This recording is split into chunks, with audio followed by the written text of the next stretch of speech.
Rancho Coastal Humane Society, and we're donating a shade sail from Patrick and Shazebo, and this whole area right here is it's so sunny, and we want to provide a little bit of relief for the people coming in. Maybe if some animals can hang out here. So we decided to donate a small triangle shaped shade sail, and we're gonna attach it. We were gonna originally attach it at 6 points here in the middle and 2 on outside, but we realized it's kind of small, so we only need 3, and plus it's a little tricky to add on 6 points here. So we're gonna go for the edge of the corner right here, because it's a nice strong beam that we can attach the side to and be able to hold up this shade sail successfully. Also, we have a middle point here where our fascia is a little too weak to support a shade sail, so we're just going to move our point back just a little bit so we get some more strength from this beam and this beam as well here. Also, our final point will be next to this nice strong beam here on the sign, and it should support it sufficiently and provide a nice amount of shade right here. So we're going to get that done and see how it looks.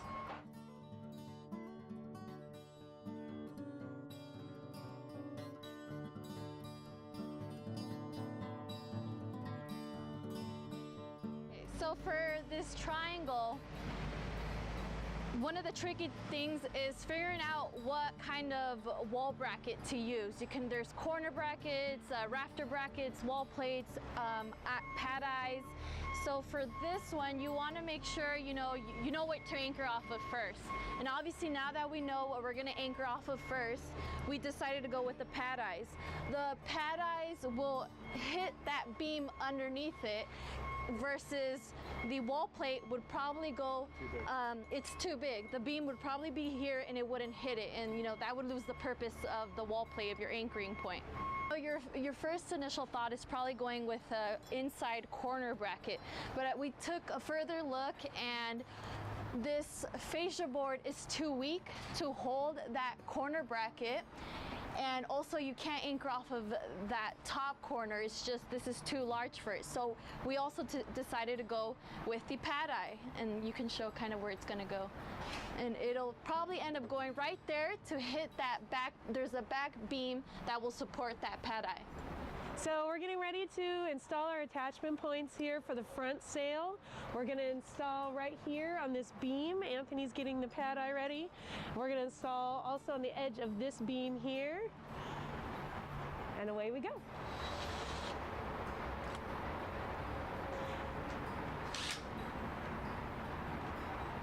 And again, we're using the smaller pad eye here rather than the bigger wall plate because it just fits better in this location. We've even made another on-the-spot change from when we initially put the placement in, since we're going to go with the lower spot on the beam in the corner. Instead of going on the end here, we're going to match it up here with this other location. So when you're on site, you're going to make a lot of on-the-fly decisions. So again, this is the location that we keep changing our minds on because the fascia board here is really weak. So again, initially we were going to apply to the fascia board, but it's not strong enough. So then we were going to apply to the outside of the beam here. But given that we're going to put a turnbuckle in this corner, it gives us a little bit more play. And so we are going to put our pad eye right closer to the wall here because the turnbuckle is going to give us about a foot of space to come out where the shade sail will start. And being able to put the pad eye further in closer to the wall just gives us more shade outside in general. Now it looks like that's going to be too far in and the shade sail is going to hit the edge of the roof. What's your plan to fix that? What do you mean? It's not going to rub right here on the fascia? Trick question. Well, I think it's low enough. That's why I lowered them a little bit to go under this.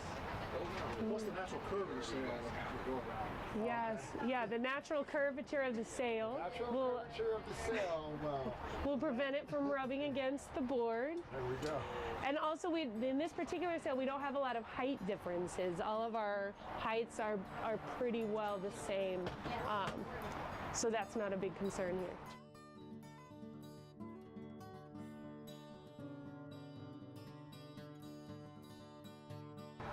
So we're still here at Rancho Coastal Humane Society, and this is our second location that we're going to be installing a couple of shade cells. And we had originally planned to anchor off these fascia boards here, but we realized that just a single board right there probably isn't enough strength to hold the shade cells. So we're going to be moving our corners down to here, and then also mirroring on the other side over here. So I'm going to go ahead and install this pad eye here in the corner in our location. And when we install these, we want to make sure that it's going the same as the sail is going to be going, because we're going to add a bow shackle on here, and it's going to cause it to twist if we put it the wrong way. So I'm going to go ahead and install it nice and horizontal like this. And then again, like I said, this was our original location, but it's not enough, so we're going to go put it here where there's plenty of wood here to support the shade cell.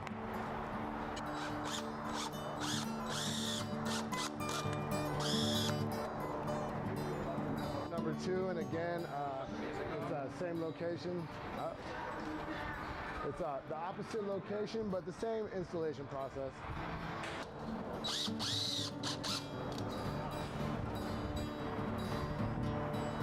All right, looks pretty strong.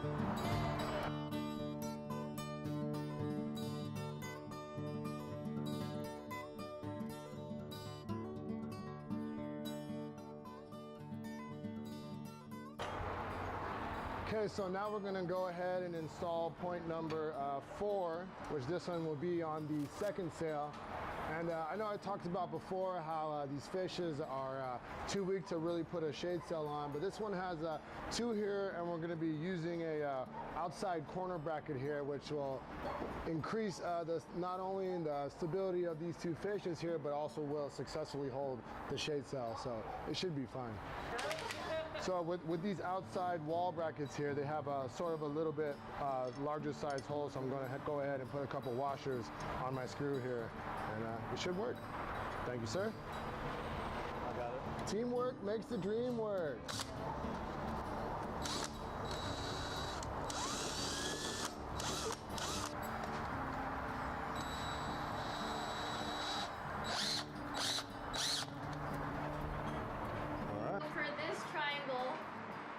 We were thinking about either on this corner anchoring onto here or here. And since we decided that this is going to be our turnbuckle corner, we're going to attach it a little farther out. That way we have like that extra foot gap.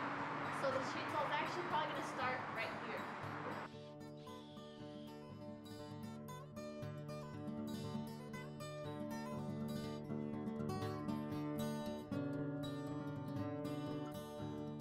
So now that we have all our anchoring points in, the next step, which is really important, is the measuring. You always want to measure from point to point. That's why you want to make sure all your anchoring points are installed first, so the custom shade sail can fit that area. So what we have a little contraption that Patrick made, and then we're going to hook this on to the pad eye, like this. Yeah. Okay. That way it's easier to pull off. Okay. So right here we have 7, and do I want to get the measurement from in here? Or? Right to the edge. And that's this, okay. So like 8. So 14.8. Yep. Plus those 3 inches. 18 feet.